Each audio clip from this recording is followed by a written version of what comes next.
Hello, darlings. You're welcome to Z-Star Africa, your home of sizzling drama recaps. Let's dive into the heartbreaks, betrayals, and shocking twists in Janick's upcoming episodes.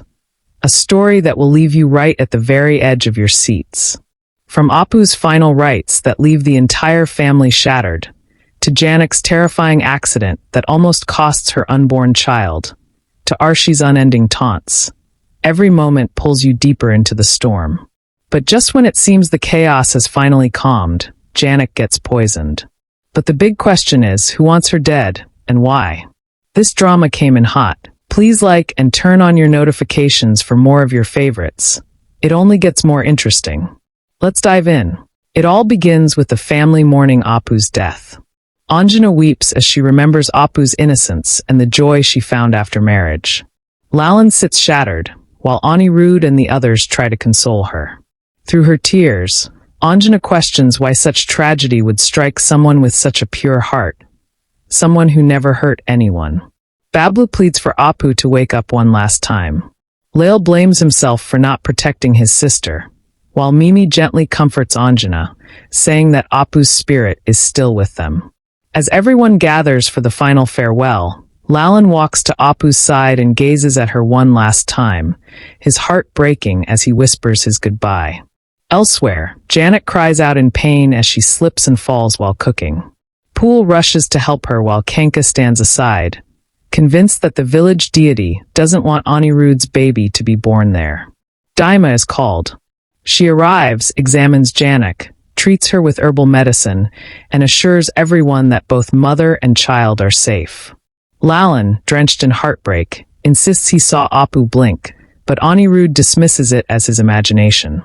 The family remains heartbroken as they prepare to take Apu away, while Anjana clings to her, unable to let go. The next morning, Daima checks on Janick, who thanks her and says she's feeling better. Before leaving, Daima reminds Parashar to keep the house clean and tells Janick to call her if needed. Meanwhile, Kenka secretly believes the village deity disapproves of Anirudh's unborn child. Determined to follow what she sees as divine will, she decides to prepare a herbal drink, the kata, for Janick. Meanwhile, Mimi confronts Anirban about their future. She insists on living on her own terms, saying she wants a court marriage and independence. Anirban, frustrated but sincere, tells her he truly loves her and can't live without her. Mimi leaves, still unsure about their relationship. Later, Janick calls Ishani, who cries as she tells her about the struggles she's facing, saying even her parents doubt her. Janick encourages her to stay strong and not lose faith, offering her a place to stay, but Ishani refuses. The next day, Mimi arrives in Simulboni with officials to begin village redevelopment. Parashar tells Janick to speak with them, but when Janick sees Mimi, she hides, surprised at how much Mimi has changed. As Mimi leaves, promising to return, Janick quietly reflects that Mimi has grown wiser. Parashar, noticing Janick's sudden sadness after seeing Mimi, questions her. But Janick denies it and says Mimi spoke kindly. Later, Janick calls out to her. Mimi turns, overjoyed to see Janick, and runs to hug her. She's surprised to learn Janick now lives in the village and assumes she's married to Parashar. Janick gently tells Mimi she can become a blessing to the villagers if she works for them, and Mimi smiles before leaving. Parashar, however, senses Janick's unease, and she finally admits Mimi is Anirudh's sister. He urges her to tell Mimi about the pregnancy, but Janick refuses. She hasn't even told Anirudh yet. Meanwhile, Kenka and Bua conspire in secret. Bua prepares a kata, a medicinal drink, but her intentions are dark. She tells Kenka that once Janick drinks it, both she and her unborn child might die. Believing she's protecting the village from divine wrath, Bua insists this is the only way. Together, they take the kata to Janick and pressure her to drink it. Janick grows suspicious as they force her, wondering if they've poisoned it. Still, under pressure, she takes the glass. Meanwhile, Bupasha visits Lalan's family to express her sorrow over Apu's death. Though Anuradha greets her coldly at first, Bupasha admits her mistakes and says she has changed. She asks Lalan to stay strong, saying Apu wouldn't want him to live in pain. Before leaving, she promises to return for the puja to apologize to Apu's soul. Back in the village, tragedy strikes. Janick gasps in pain, questioning Bua about what she mixed in the kata. Feeling sick, she says she wants to vomit, but Bua insists it's only for her well-being and snatches the pot away. When Rani offers to drink it herself, Bua refuses, raising even more suspicion.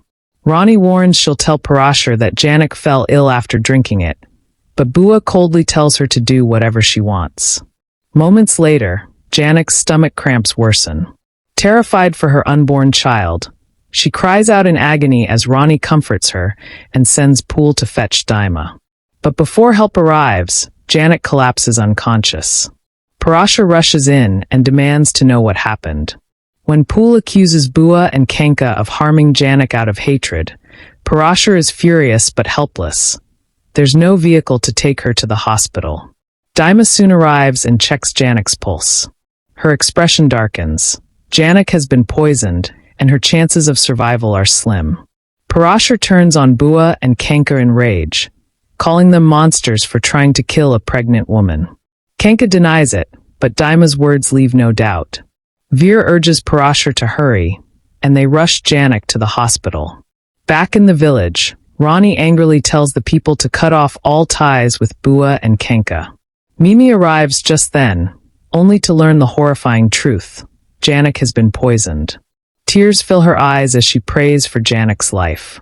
Elsewhere, Bipasha runs into Leil on the street.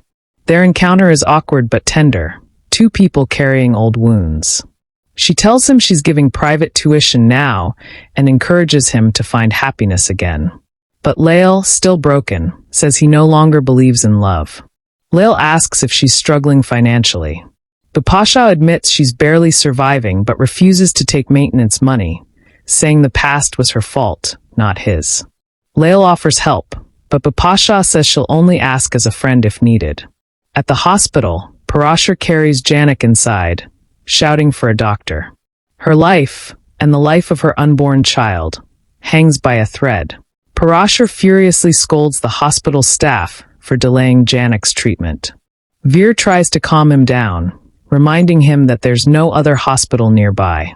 But Parashar, burning with desperation, warns the receptionist that if anything happens to Janick, he will destroy the hospital. He accuses them of treating him poorly because he is poor. Finally, the staff leads him to the emergency ward. Parashar gently places Janick on the bed, but when he refuses to leave, the doctor intervenes and asks him to wait outside. Helpless, Parashar breaks down in tears. He prays for Janick's life, whispering that it's the first time he's truly loved someone and can't imagine living without her. Meanwhile, at home, Mimi confronts Arshi, asking where Anirudh is as she needs to speak to him privately. Arshi, suspicious, demands to know why. Just then, Anjana and Bablu arrive. Mimi hugs Anjana and asks how she's holding up. Anjana admits she feels empty and lifeless, while Bablu laments that he misses Apu terribly. Arshi coldly tells them to move on, saying their grief will affect Moon. Shocked, Mimi scolds her for being heartless, but Arshi insists she's only asking them to control their emotions. Bablu retorts that a life where they can't even cry isn't worth living. Anirudh then walks in. Mimi immediately asks why Anjana and Bablu are being treated this way. Arshi defends herself, but Mimi blurts out that she went to Simulboni and saw Janick. Everyone is stunned. She reveals that Janick's condition is critical and that she may not even survive. Anirudh, visibly shaken, asks what happened. Mimi reveals that Janick was poisoned. Arshi argues that being hospitalized doesn't mean she's dying. The doctors will take care of her. But Mimi insists the villagers don't think she'll make it. Bablu and Anjana are devastated, and Anjana weeps, saying she can't bear to lose Janick like she lost Apu. Anirudh, determined, decides to go to Simulboni himself. Arshi tries to stop him, saying Janick has a husband, but Anirudh replies firmly that he has to save her, and no one can stop him. Elsewhere, Leil and Bipasha go for coffee, where Leil talks warmly about his friend Jahanvi, praising her good nature and family values. Bipasha smiles and says Jahanvi would make a perfect daughter-in-law, then teasingly asks if Leil likes her. He avoids the question and instead thanks Bipasha for helping Lalan's family, saying it feels good to live as a decent man again. Bipasha agrees softly, saying being good isn't that hard, before walking away. Watching her leave, Leil feels an ache in his heart and quietly sheds tears. Back at the hospital, Parashar anxiously questions the staff about Janick's condition. Veer joins him, asking if she will survive. The staff replies that only the doctor can confirm after the tests, but there's a risk of losing the baby, as Janick is pregnant. Shocked and terrified, Parashar begs them to save her at any cost. Signing the consent forms with trembling hands, he prays silently for both Janick and their unborn child. Veer looks at Parashar and says he hopes Janick remains his wife forever. But Parashar, torn by love and reality, thinks to himself that he loves her deeply, even though he knows she can never truly be his. That's a wrap, fams. See you in the next. Much love.